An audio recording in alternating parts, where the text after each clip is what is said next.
May I request all of you to please settle down?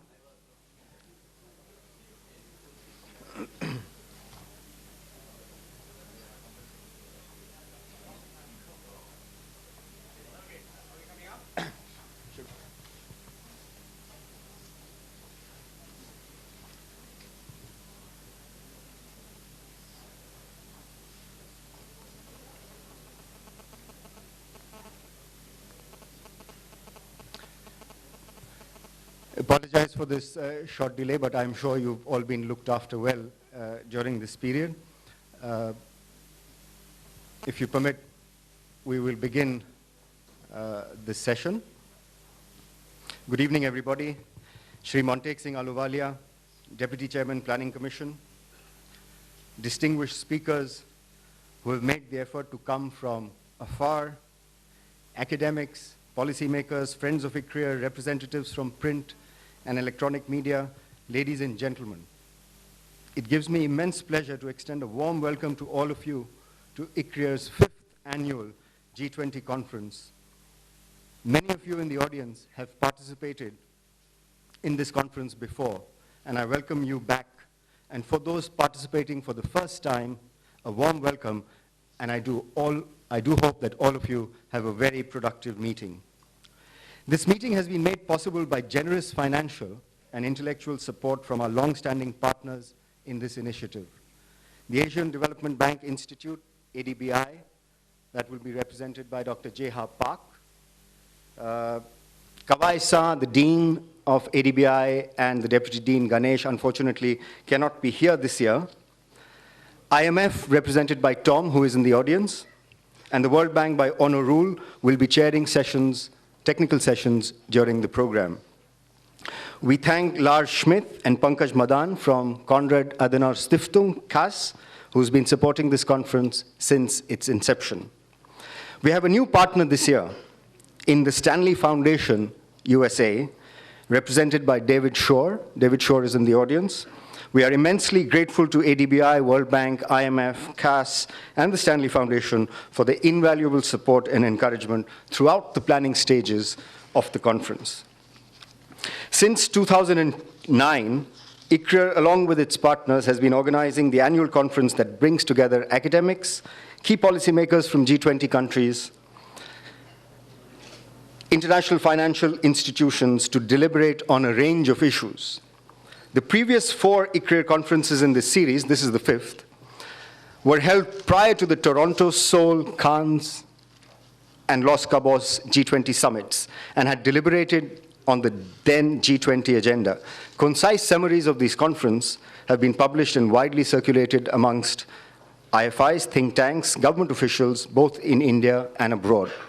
The proceedings served as inputs to policymakers participating in the summits.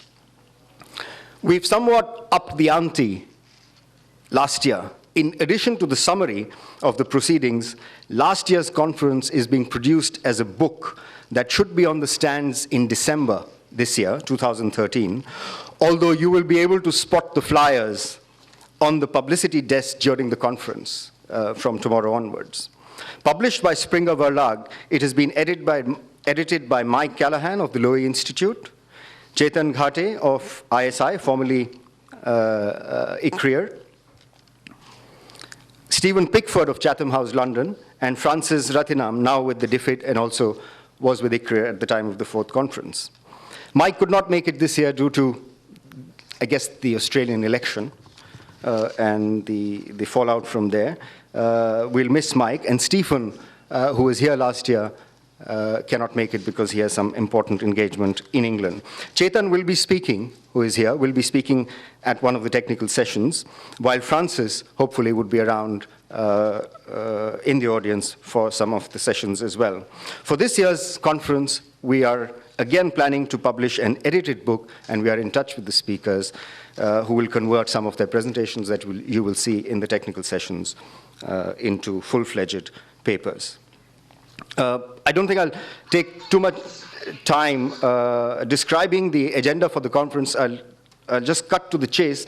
I'll tell you that, against the backdrop of a sluggish kind of macroeconomic environment, globally as well as in many of the emerging markets, we have kind of last year's conference focused on macro issues, as you will see in the flyer, and hopefully those of you who will see the book.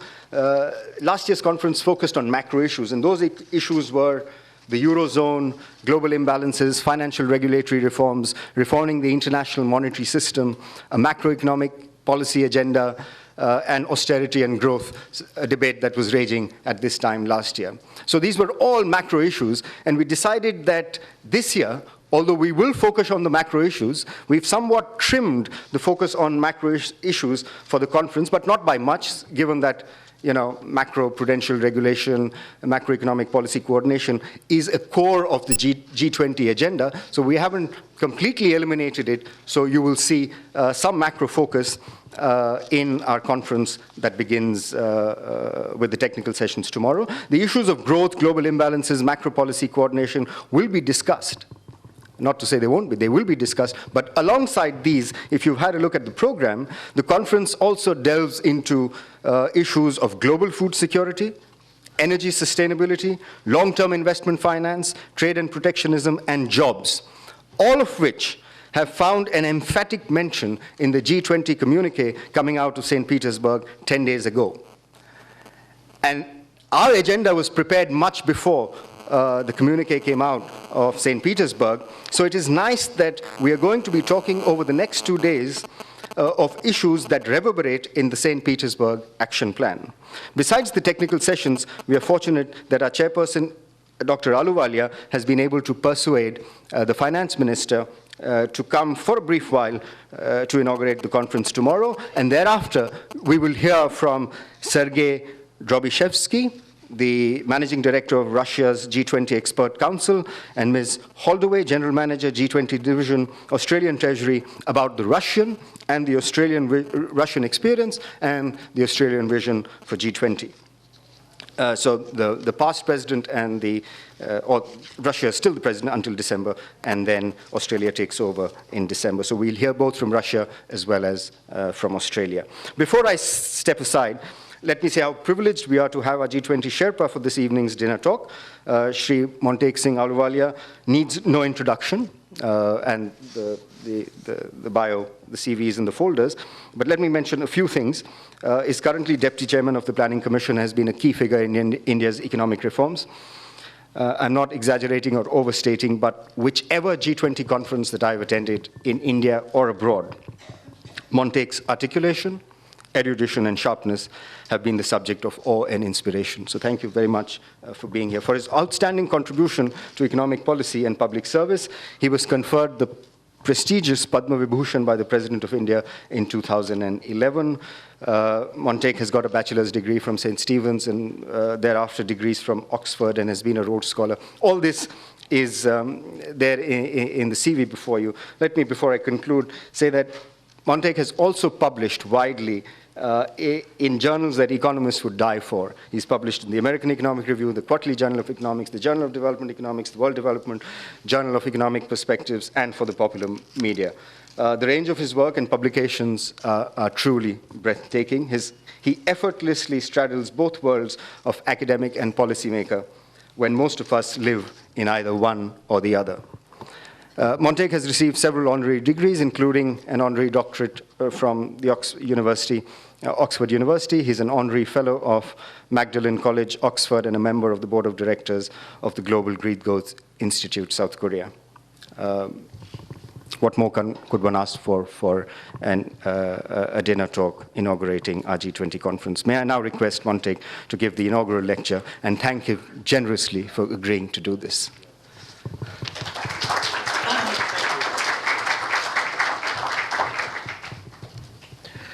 Thank you, Rajat. Thank you for those very warm and probably quite undeserved comments. Pleasure to be here. This is, of course, as you say, it's familiar ground because I've been hanging around it for quite some time. You know, I don't want to call this an inaugural lecture.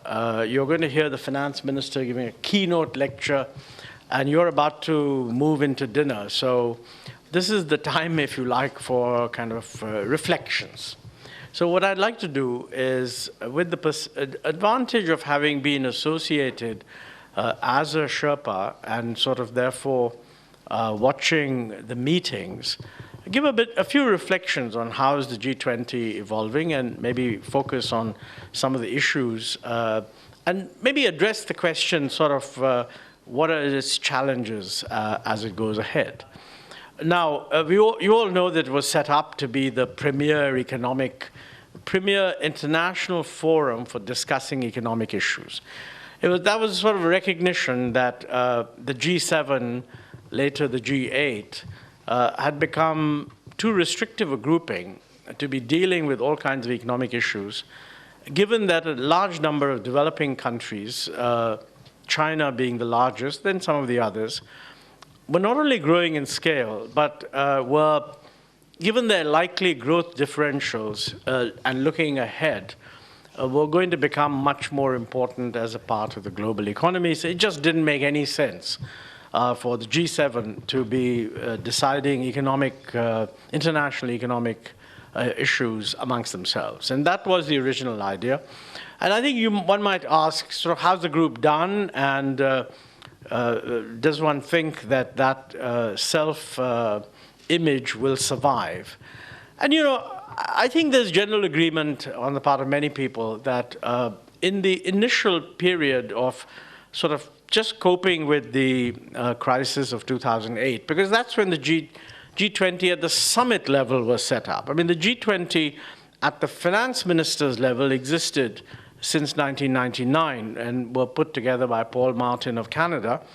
It was President George Bush, who put together meetings of the heads of government of the G20 finance minister membership, and then it became institutionalized as a permanent thing in Pittsburgh. So it was brought together effectively to manage or handle the crisis.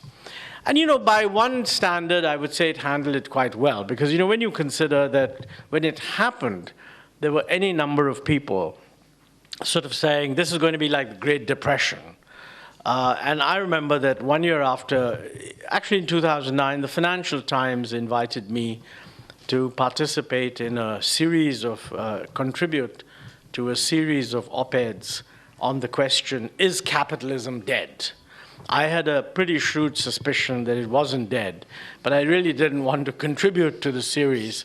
So I think if you view it from the perspective of the uncertainty that was pretty rife in 2008 and most of early 2009, the G20 did very well. I think the 2009 summit in London basically brought the heads of government to take decisions which the finance ministers by themselves would not have been able to take. And I was a witness to this bit.